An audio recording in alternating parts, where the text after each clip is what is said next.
At 56 Degree Insight, we've been tracking how coronavirus is impacting upon the population across a wide range of areas, from how we spend our leisure and holidays to how we travel and our attitudes towards protecting the natural environment. The whole area of how we travel and our transportation choices is a fascinating area to examine as our views and behaviours have evolved during the coronavirus pandemic. In this video blog, Duncan Stewart and myself will provide an overview of some of the key trends emerging. Firstly, Duncan will look at our everyday travel behaviours and the impact of COVID-19 on them. I'll then look at these more occasional, bigger journeys for leisure and holidays. So one of the areas where we are seeing some interesting changes relates to how the Scottish population travels on everyday routine journeys to go to places such as shops, work or school. Duncan.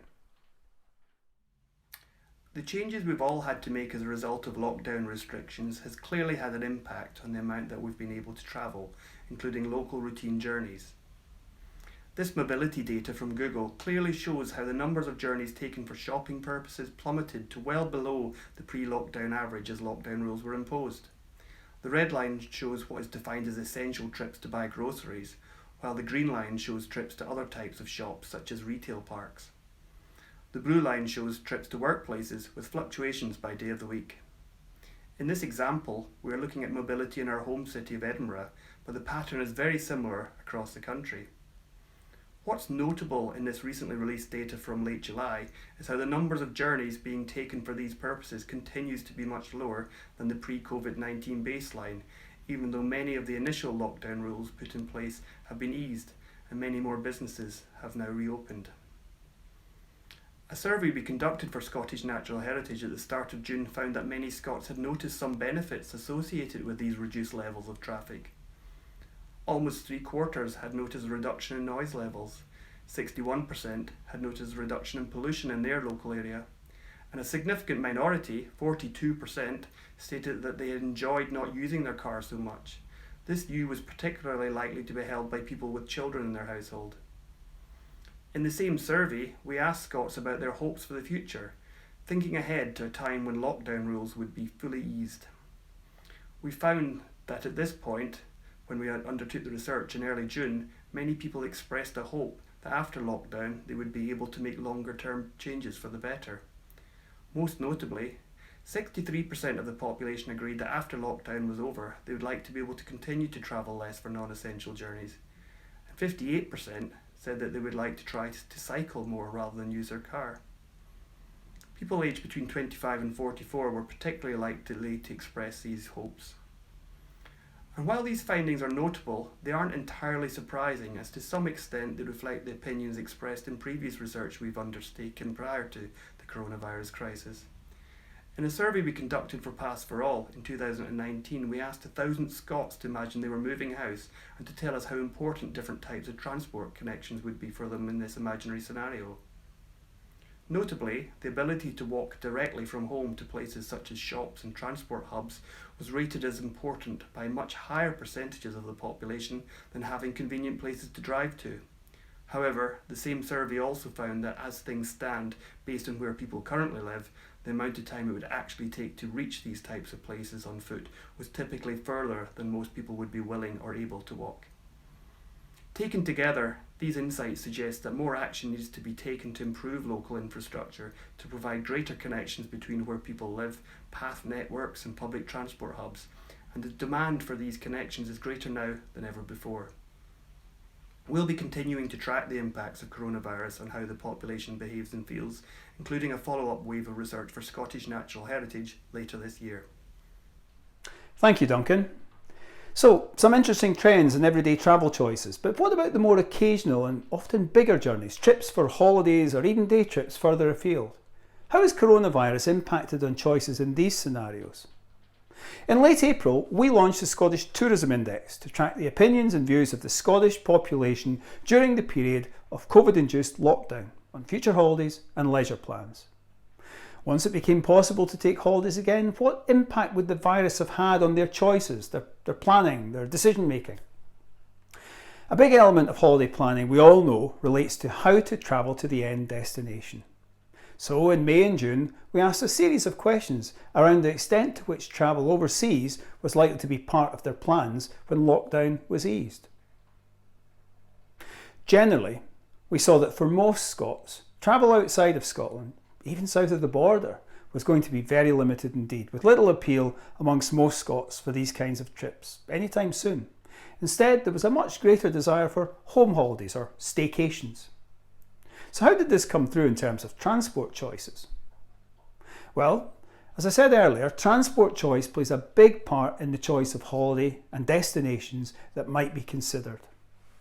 In June, we found that 83% of Scots were very focused on thinking about transport choices when lockdown restrictions were eased, an increase of 9 percentage points in the previous month. Now, at that time, announcements about the enforcement of the use of face coverings on public transport had helped to bring transport more front of mind, in particular what it would mean to them as individuals. Suddenly, travel outside the home, as lockdown restrictions were beginning to be lifted, was becoming more of a consideration. Now, illustrating the limited appeal of travelling very far, air travel had very limited appeal for most Scots. In early June, 4 in 10 Scots claimed they wouldn't set foot in a plane for the foreseeable future. And a further 27% would avoid it unless they had no other options. So that's around 68% levels of rejection. When we asked the question again in July, but this time focusing more specifically on travelling by air for a holiday, rejection levels were even higher. 78% of Scots said they were unlikely to travel by air for a holiday or break in 2020. This illustrates the difficulties the air industry is going to have in its road to recovery, as demand is likely to be suppressed for quite some time. And of course, it's not just air travel that finds itself in that situation. In June, we saw that the biggest barriers in terms of transport choices for holidays were reserved for the cruise industry. 85% of Scots would avoid a cruise holiday completely for the foreseeable future. And this illustrates that even more than air travel, the cruise industry faces the longest period of recovery. There was more of a mixed response in June when it came to using public transport as a means of getting to the holiday destination. Although there was a large proportion of Scots then who claimed they wouldn't take public transport, such as trains or buses, in the near future, around 27%, and 36% would only do so if they had no other option, just under 4 in 10 would consider these modes of travel. This reflected the reality that many knew they would be likely to travel by these means in everyday life at some point in the near future, meaning it would become less of a barrier for holidays, certainly in comparison to air travel. So all of these opinions and views pointed towards a greater desire for Scots to consider holidays in Scotland in 2020.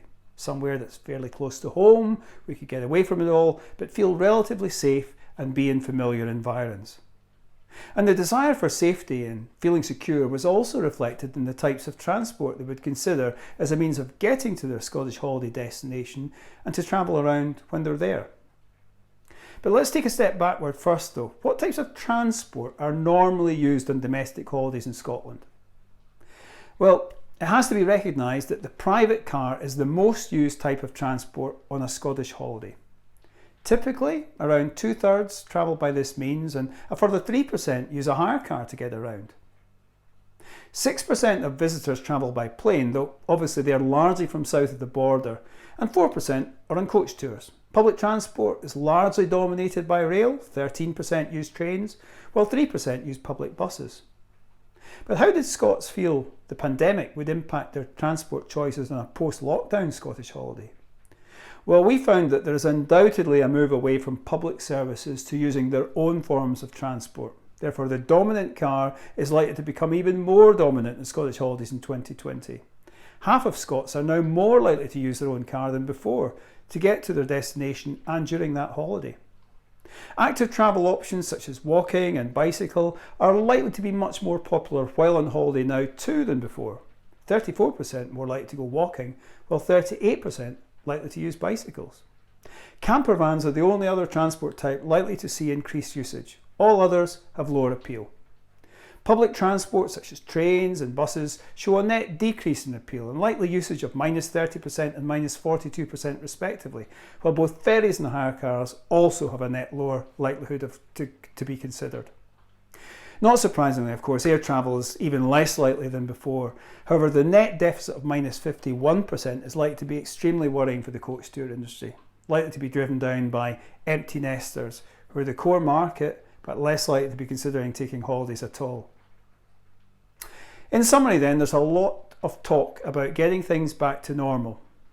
But these emerging findings suggest a strong appetite for change amongst many. In terms of everyday travel, as Duncan has already shown, there's clear evidence in the population for our new normal to be greener, with more accessible public transport and active travel options available to us. Let's hope that the investment needed as we recover from the crisis can reflect these hopes with a focus on greener transport infrastructures. And for holidays and leisure, for the moment, whilst the virus is still in circulation, transport choices are tending to define the types of holiday we might consider. Air travel has been ruled out by many in the short term, meaning that we're focusing on closer to home travel using our own vehicles.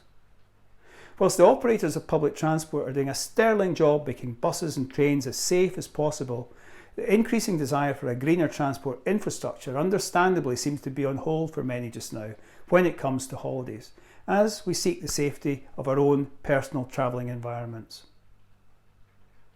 To find out more about the surveys referenced in this video, or to discuss your insight requirements more generally, go to our website or get in touch. Thank you very much.